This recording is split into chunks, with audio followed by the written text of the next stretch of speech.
Assalamualaikum warahmatullahi wabarakatuh. Halo teman-teman, saya Witra dengan NPM 5021289 kelas 4C Prodi PGSD MK Talaang Kurikulum dengan dosen pengampu Ibu Cahya Dwi Andita Magister Pendidikan. Baiklah, di sini saya akan menjelaskan materi tentang perbedaan dan perubahan kurikulum. Yang pertama yaitu pengertian kurikulum. Kurikulum adalah seperangkat atau suatu sistem rencana dan pengaturan mengenai bahan pembelajaran yang dapat dipedomani dalam aktivitas belajar mengajar. 1. Kurikulum 1947. Awal kurikulum terbentuk pada tahun 1947 yang diberi nama Rencana Pembelajaran 1947. Kurikulum ini adalah lebih menekankan pada pembentukan karakter manusia yang berdaulat dan sejajar dengan bangsa lain. 2. Kurikulum 1952. Pada tahun 1952, kurikulum di Indonesia mengalami penyempurnaan. Kurikulum ini lebih merinci setiap mata pelajaran yang kemudian diberi nama Rencana Pelajaran Terurai 1952. Kurikulum ini sudah mengarah pada suatu sistem pendidikan nasional. Yang paling menonjol sekaligus ciri dari kurikulum 1952 ini, bahwa setiap rencana pelajaran harus memperhatikan isi pelajaran yang dihubungkan dengan kehidupan sehari-hari.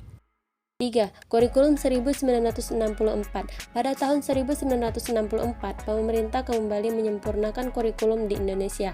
Kali ini diberi nama Rencana Pendidikan 1964. Kurikulum ini adalah bahwa pemerintah mempunyai keinginan agar rakyat mendapat pengetahuan akademik untuk pembekalan pada jenjang SD, sehingga pembelajaran dipusatkan pada program Pancawardana, yaitu pengembangan moral, kecerdasan, emosional, keterampilan, dan jasmani. 4. Kurikulum 1968. Kurikulum 1968 ini bertujuan bahwa pendidikan ditekankan pada upaya untuk membentuk manusia Pancasila sejati, kuat dan sehat jasmani, mempertinggi kecerdasan dan keterampilan jasmani, moral, budi pekerti, dan keyakinan beragama. 5. Kurikulum 1975. Kurikulum 1975 menekankan pada tujuan agar pendidikan lebih efektif dan efisien. Kurikulum ini adalah pengaruh konsep di bidang manajemen yang terkenal pada saat itu. Metode, materi, dan tujuan pengajaran dirinci dalam prosedur pengembangan sistem instruksional yang dikenal dengan istilah satuan pelajaran, yaitu rencana pelajaran setiap satuan bahasan. 6. Kurikulum 1984. Kurikulum 1984 ini berorientasi pada tujuan instruksional, didasari oleh pandangan bahwa pemberian pengalaman belajar kepada siswa dalam waktu belajar yang sangat terbatas di sekolah harus benar-benar berfungsional dan efektif. Oleh karena itu, sebelum memilih atau menentukan bahan ajar, yang pertama harus dirumuskan adalah tujuan apa yang harus dicapai siswa. 7. Kurikulum 1994. Kurikulum 1994 merupakan hasil upaya untuk memadukan kurikulum-kurikulum sebelumnya. Kurikulum ini bersifat populis, yaitu memberlakukan satu sistem kurikulum untuk semua siswa di seluruh Indonesia.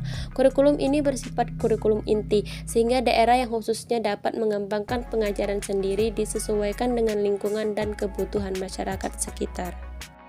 8. Kurikulum 2004 atau KBK. Sebagai pengganti kurikulum 1994 adalah kurikulum 2004 yang disebut dengan kurikulum berbasis kompetensi. Kurikulum ini menekankan pada ketercapaian kompetensi siswa baik secara individual maupun klasikal, berorientasi pada hasil belajar dan keberagaman penyampaian dalam pembelajaran menggunakan pendekatan dan metode yang bervariasi. Sumber belajar bukan hanya guru, tetapi juga sumber lainnya yang memenuhi unsur edukatif. 9. Kurikulum 2006. Kurikulum 2006 ini dikenal dengan sebutan Kurikulum Tingkat Satuan Pendidikan atau KTSP.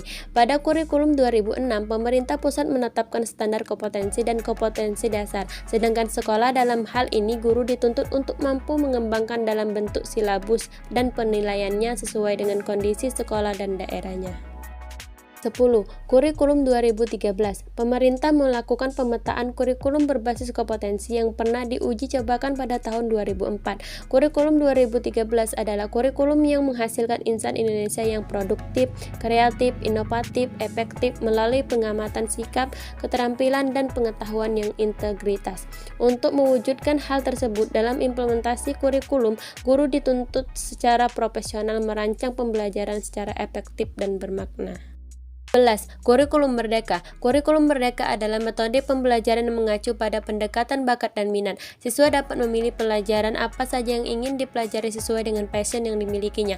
Tujuan dari kurikulum Merdeka ini yaitu: pertama, menciptakan pendidikan yang menyenangkan bagi peserta didik dan guru. Kurikulum ini menekankan pendidikan Indonesia pada pengembangan aspek keterampilan dan karakter sesuai dengan nilai-nilai bangsa Indonesia. Kedua, mengejar ketertinggalan pembelajaran yang disebabkan oleh pandemi COVID-19. Baiklah teman-teman, cukup sekian materi yang dapat saya sampaikan. Saya akhiri. Wassalamualaikum warahmatullahi wabarakatuh. Terima kasih.